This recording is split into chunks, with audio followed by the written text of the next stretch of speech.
Hola amigos. Como suelo decir, esta guerra está quemando etapas a un ritmo de la leche. El ataque de ayer de Israel contra Hezbollah, que había saboteado buscapersonas para que estallaran cuando los activaran, no es más que una etapa más hacia la perdición que el mundo afronta. Así que vamos directamente a analizar algunas de las cosas que ayer se observaron. Después del impacto mediático que acaparó ayer titulares a nivel mundial, pareciera que eso era lo más importante. Pero hubo muchas más cosas, por ejemplo que Rusia lanzó el mayor ataque contra la capital de Ucrania, Kiev, y que la OTAN respondió atacando las profundidades de Rusia y destruyendo un enorme arsenal de municiones ruso. También ocurrió que Noruega registró un aumento de radiación en la frontera con Rusia. Los expertos noruegos informaron de un aumento registrado en la radiación ambiental en la frontera con Rusia. Según los expertos, se encontraron rastros de elementos característicos de las actividades relacionadas con el lanzamiento o mantenimiento de un reactor nuclear, así como de armas nucleares.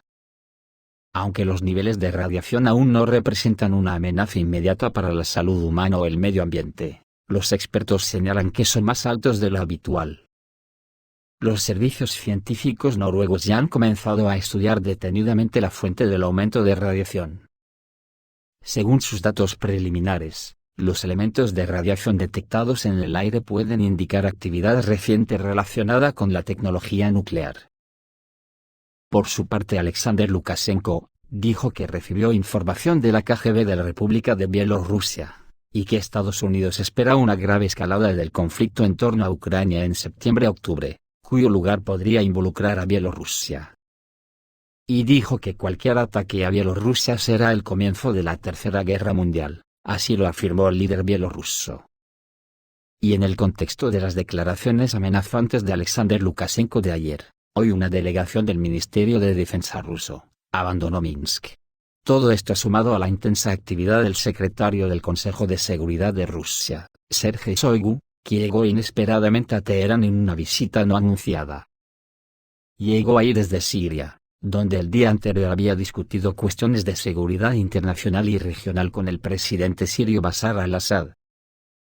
Al mismo tiempo, Jens Stoltenberg sugirió ignorar las líneas rojas de Rusia. El secretario general de la OTAN, Jens Stoltenberg, en una entrevista con el periódico British Times, afirmó que los ataques de Kiev en territorio ruso con misiles de largo alcance no provocarán una escalada del conflicto y no conducirán a la participación directa de la OTAN en las hostilidades. Según él, las advertencias del presidente ruso Vladimir Putin sobre las líneas rojas no representan una amenaza, ya que anteriormente tales declaraciones no iban acompañadas de acciones. Stoltenberg enfatizó que Moscú ha declarado repetidamente sus líneas rojas, pero cada vez evitó dar pasos reales que podrían llevar a una escalada global del conflicto que involucre a los aliados occidentales de Ucrania, declaró Stoltenberg.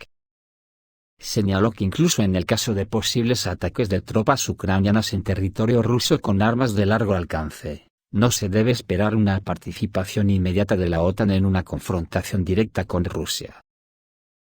Y todo esto después de una amenaza velada de Dmitry Medvedev, que dirigiéndose concretamente a Boris Johnson y Josep Borrell, que a partir de ahora tendrán que preocuparse de mirar atrás muy a menudo.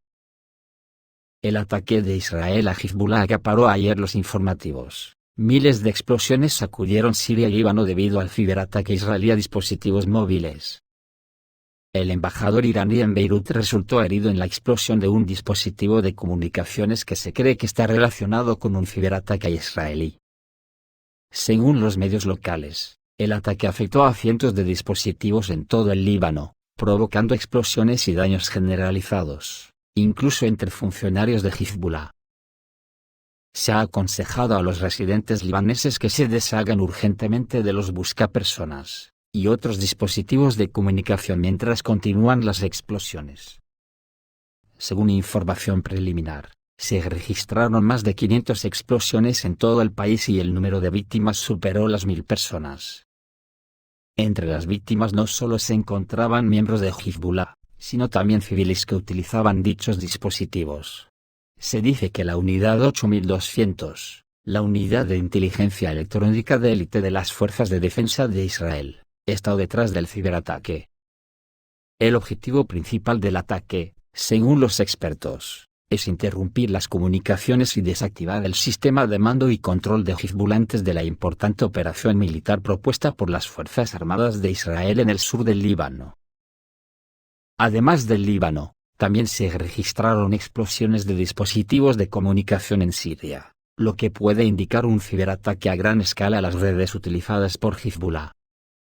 Los funcionarios israelíes aún no han comentado esta información, pero los expertos sugieren que estas acciones pueden ser parte de los preparativos para una posible operación militar en el sur del Líbano. Las tensiones en la región han aumentado significativamente en los últimos meses en medio del ascenso de Hezbollah, y un aumento de los ataques a territorios israelíes, ya que Hezbollah acusó oficialmente a Israel de participar en los atentados con bombas 3 horas y media después del incidente. Responsabilizamos plenamente al enemigo israelí por la agresión criminal, que también estuvo dirigida contra civiles y tuvo como resultado el martirio de muchas personas además de muchísimas lesiones a otras. Nuestros mártires y heridos son un símbolo de nuestra yihad, y sacrificios en el camino a Jerusalén, de la victoria de nuestro digno pueblo en la franja de Gaza y Cisjordania, y del apoyo continuo. Nuestra posición de victoria, apoyo y aliento a la valiente resistencia palestina seguirá siendo un motivo de orgullo para nosotros en este mundo y en el futuro, dice el texto completo del comunicado de Hezbollah. El caso es, que ahora, resulta el hecho de que el fallecido presidente iraní Raisi, que murió en un accidente de helicóptero hace varios meses, fuera visto usando un buscapersonas como se ve en la foto de pantalla, ha alimentado las sospechas de que el helicóptero podría haber sido derribado por Israel. El experto Igor Vederov sobre las posibles razones de la explosión de los buscapersonas, dice que la versión sobre la explosión de los buscapersonas a través de un ataque de piratas informáticos, por parte de los servicios de inteligencia israelíes, realmente tiene credibilidad. Me imagino aproximadamente el siguiente escenario. Primero, los atacantes desactivaron, o bloquearon el funcionamiento del controlador, que es responsable del apagado de emergencia de la batería en caso de sobrecalentamiento, y luego iniciaron una carga alta en el procesador. Una carga elevada en el procesador ejerce una carga elevada sobre la batería se sobrecalienta y se produce una explosión, explicó el experto. Al mismo tiempo, añadió que los buscapersonas tienen un software bastante primitivo, por lo que es más fácil influir en ellos desde el exterior que en los sistemas operativos de los teléfonos inteligentes. Además, señaló Vederov, lo más probable es que los buscapersonas utilicen generaciones anteriores de baterías de polímero de litio, que son famosas por ser menos fiables en comparación con las modernas baterías de iones de litio. Sin embargo, dudo que la explosión de un buscapersonas sea suficiente para provocar una amputación traumática de dedos y manos, y mucho menos para causar lesiones a otras personas alrededor de la víctima, como informan los medios.